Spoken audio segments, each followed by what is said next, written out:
Dans le prochain épisode de Plus belle la vie, Frémont réalise enfin son rêve. Pavel réussira-t-il à piéger Rebelle grâce à Agathe?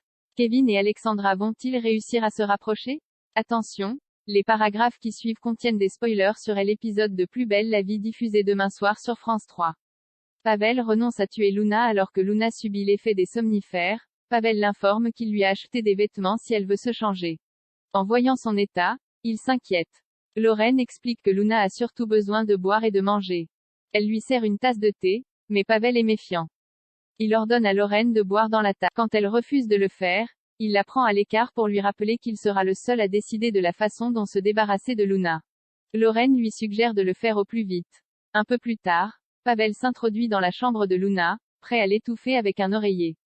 Celle-ci se réveille et croise son regard, effrayée. Pavel renonce finalement à la tuer. Parallèlement, Léo retrouve Agathe dans sa nouvelle planque.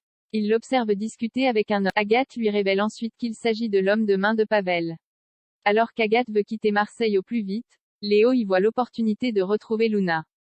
Il promet à Agathe que si elle l'aide à arrêter Pavel, elle pourra négocier sa liberté avec le juge. De son côté, Nathan surprend une conversation téléphonique entre Stan et Sabrina.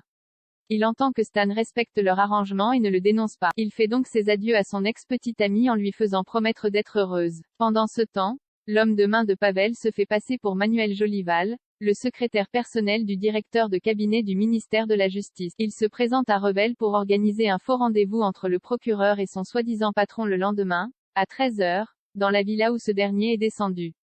Laetitia pense que Kevin est amoureux au commissariat. Alexandra surprend Kevin en train de s'occuper de son Tamagotchi. Alors qu'ils se remettent tous les deux au travail, leur complicité et leur attirance l'un pour l'autre flottent toujours dans l'air. Durant une ronde, ils reparlent du camping où ils passaient leurs vacances quand ils étaient petits. Kevin souhaite connaître son nom d'avant. Alexandra précise que ça ne se fait pas de demander l'ancien prénom d'une personne trans, mais elle accepte de lui donner le sien.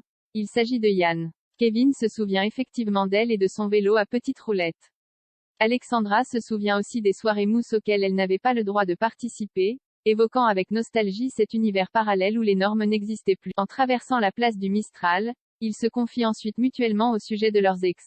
Kevin lui parle de sa relation avec Emily, dont il était très amoureux et qu'il a quitté pour sortir avec Camille, qui l'a beaucoup fait souffrir.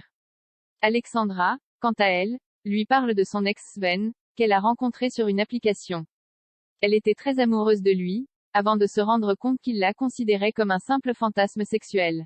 Contrairement à Kevin, elle n'a donc jamais vécu de véritable histoire d'amour. À la fin de la journée, Kevin et Alexandra discutent un peu devant le commissariat. Le jeune homme ne se doute pas que sa mère les observe de loin.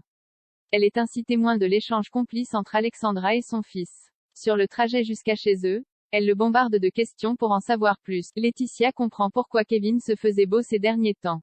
Elle exprime à quel point ils ont l'air très amoureux. Or, Kevin affirme qu'aucune relation ne sera possible entre lui et Alexandra, sans expliquer pourquoi. Frémont prend ses aises. Frémont oblige Kylian à revêtir un uniforme de serveur.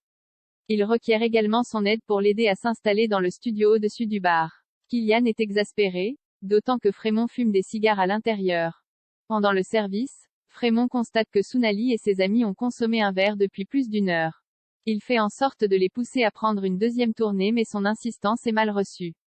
Sounali et ses amis préfèrent partir. Après quoi, Frémont demande à Kylian de retirer le dernier selfie de Roland.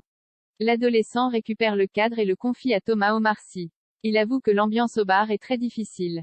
Thomas l'informe que l'avocat qu'ils ont vu en visio a une adresse bidon. Mais tant qu'ils n'ont pas davantage de preuves contre Frémont, Kylian doit continuer de prendre sur lui et travailler au bar pour l'espionner. Lola et Kylian ne supportent pas le comportement de Frémont. Ils sont choqués de le voir taper dans la cage.